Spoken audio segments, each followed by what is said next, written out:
Today we are once again pausing from reading the Bible to skew off on a tangent. This is actually one I hadn't planned to do. I do have quite a big list of tangents I want to look at as I go, and I just do them when I get a chance. This one, though, popped up sort of out of the blue, but it is quite interesting. Historically, this would fall into what I would consider almost conspiracy theory, which I'm not interested in, I have to say. It's that whole idea of, oh, it could be this, it could be that. It's like, who cares? You know, it's just got to get on with life. And I like practical things, and this channel is not particularly interested in exploring things unless they're practical. But there is some interesting stuff here, and it does theoretically have some potential impact on what we're looking at. So I figured this is worth a go. As basically the idea that, to some extent, Christianity... That's not fair. Some people would suggest that Christianity relies on us being the only beings in the universe. I don't think that's necessarily true. But today we're going to look at some evidence from a pilot that perhaps humans aren't alone, and have a look at whether there are any implications. So I do think it's worth our time just have a quick stop and have a check on this. I saw a picture a while ago taken by the James Webb Space Telescope, and in this photo these are all galaxies that you can see, something like 25,000 of them, and you can't help but think, blimey, you know, we know one galaxy is a lot. I mean, the sun isn't even visible in the context of our own galaxy. It's just, I mean, obviously this photo isn't of someone who's popped outside the galaxy to take a photo, but that's obviously a rendering of what it would look like. But the point is to take from this that it's really big. And then we get James Webb coming along saying, oh look, there's 25,000 more of these things out there. I don't know how many planets there's supposed to be in our galaxy, but I mean, it's 25,000 times whatever that number is, and we're getting to some pretty serious numbers. In turn, I guess the important element to that is when we're talking about the probability of life emerging on Earth being very, very low, I mean, not impossible, but very, very low in probability terms. Once you start multiplying that by 25,000 galaxies, it starts to look a lot more likely that there would be others. So there's a question, to what extent does Christianity rely on humanity being unique?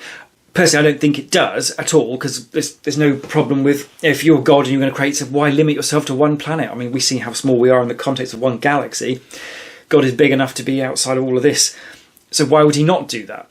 But this James Webb business, I think, does suddenly help to illustrate just how unlikely it is that we are on our own. There is one other bit to this too, because this photo of the galaxies, it's worth checking, is that the whole sky? And the answer to that is a slightly terrifying no, because not only is it not the whole sky, but it's also the bit of sky that would be behind a grain of sand held out at arm's length. So for instance, if you took the camera and moved it a millimetre to the right or to the left or up or down, you'd see a completely different 25,000 galaxies. So the maths on that kind of gets crazy, but we're talking hundreds of billions, if not trillions of other galaxies out there. And then what do you do with that? On the one hand, you have scale that makes it almost impossible that we could even remotely be on our own out here in the universe. But on the other hand, and I hate to be predictable, you kind of almost have to say, well, so what? I mean, bear with me on that. I'm not saying it's not insignificant if other life does exist, but I don't think to the origins of life matters. It just means that God could quite easily have created humanity and everything else as well. Oh, it's like that theory on the Big Bang, that it's been a series of Big Bangs. So you have a Big Bang, you have the universe expands, reaches a limit, collapses back, big crunch, re-Big Bangs. So our Big Bang would, in theory, be one of those in a sequence. But it doesn't actually solve anything. It just pushes back the origin of the universe somewhere else. You've still got the logical problem of something can't come from nothing. So, in my head at least, none of that really matters. The nuance to this, though, that for me brings the element of complication, is that I was sitting here quite happily minding my own business when one of my friends came along and said, you know, here you go, have beer, eat these penguins, the chocolate kind, not the bird, and watch this video. And it was a chap, Commander David Fravor, I don't know if I'm saying that right, I hope I'm saying that right, on the Joe Rogan podcast. And he was an F-18 pilot who was out and about and recorded some footage of UFOs doing stuff. Obviously grainy footage, it's infrared cameras, I believe it is, at great distance, and it's all a bit weird. But he's got basically video footage of stuff, and you know, he's not some sort of whack job off in the fields with some sort of dodgy grainy picture or something. It's this is off an F-18 from the US Air Force or Navy, whichever it is.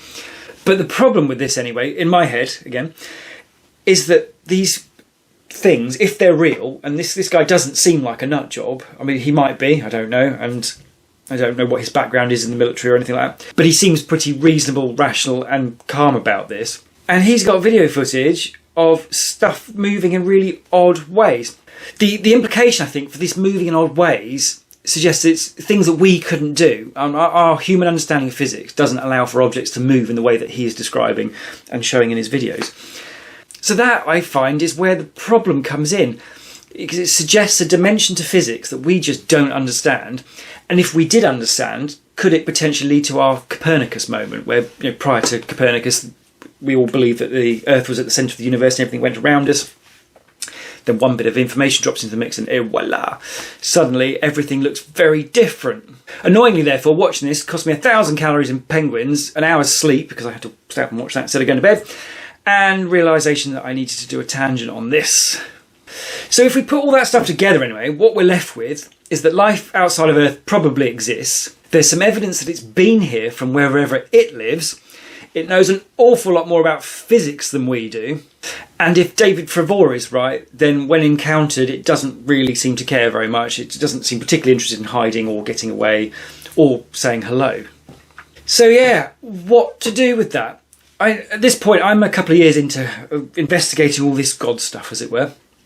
And at this point, I'm quite positive on the idea. I mean, I'm not at the point of believing that there is a God.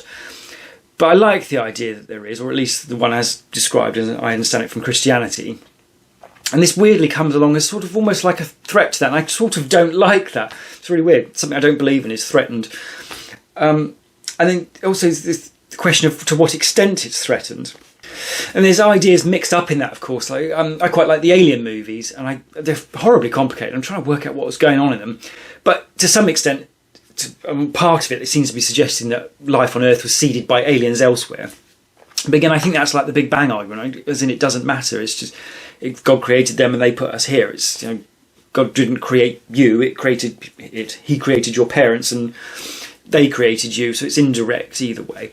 So I don't think that necessarily matters, but it does raise some very difficult questions at our level of understanding of the teleological argument, the argument from design, because it would suggest that what was designed was much further back, and we have no idea what that is, so it sort of diminishes our connection with that question. It doesn't profoundly change anything, of course, but it does. I mean, it's going to rattle the cage of those arguments at the very least. There is, though, I reckon, one last problem for atheism before it could rest on its laurels, as it were. And that's the historical case for the resurrection of Jesus. That was the tangent I was supposed to be doing next. I'm so close on finishing this massive book. I shall show you the size of this thing in the next tangent. Hopefully it's the next tangent.